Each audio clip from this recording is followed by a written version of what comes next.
I'm Ken Sabbag. I'm an orthopedic hand surgeon. I have a private practice in Pasadena. I provide surgical and medical care for disorders of the hand and upper extremity.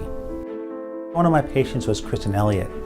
She had a fall from a height. She was being hoisted up by other people in a gymnastic stunt, and she fell from the shoulders of the people to the ground.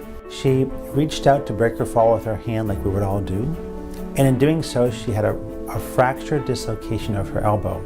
That is, the elbow both dislocated and the bones on the elbow broke. These structures were injured.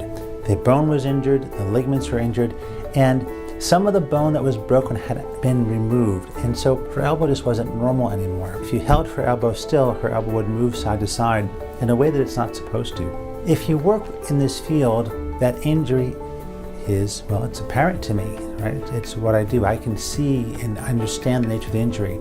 But how do you convey that to someone who's not a hand surgeon or not an orthopedist? So it's sometimes difficult to explain this injury to a non-orthopedist. Miss Elliott's attorney, of course, was running her case, and he found MotionLit. He presented some animation and some drawings from MotionLit to me for review. And when I saw them for the first time, I was like, whoa, this is great.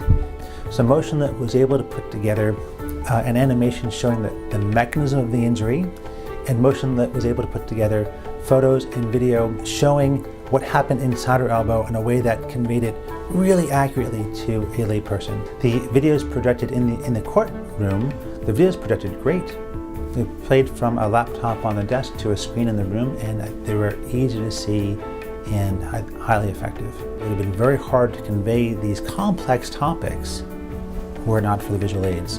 Miss Elliott did prevail. I think she prevailed in large part because the jury was able to understand the seriousness and the complexity of her elbow injury. I found working with MotionLit remarkably easy. Clearly a lot of work went into creating the video. A lot of thought went into creating the video and images the first time. Clearly the MotionLit staff had reviewed the x-rays. They had an understanding of what happened. A picture's worth 1,000 words, and I'd say that maybe the animation is worth 10,000 words.